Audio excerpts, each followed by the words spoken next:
Ever wanted to capture your phone's screen or interactions with professional clarity, all using your Canon Eos 2000d? First, let's talk setup. Position your camera on a tripod directly above your phone. This overhead shot gives you a clear, unobstructed view of your device. Next, your camera settings. Switch to manual mode or aperture priority for bright, sharp footage.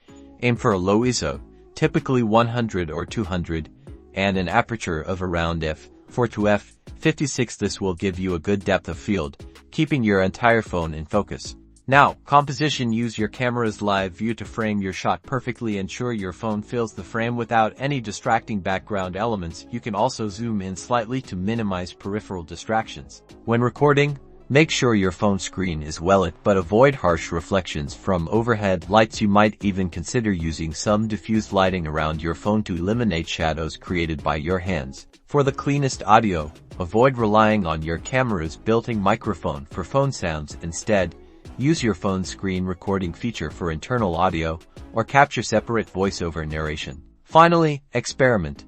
Try different angles for unique shots. Use accessories like a macro lens for extreme close-ups, or even use your Canon's Wi-Fi to control it remotely from another device for perfectly timed actions. This opens up a world of creative possibilities for your phone-centric content.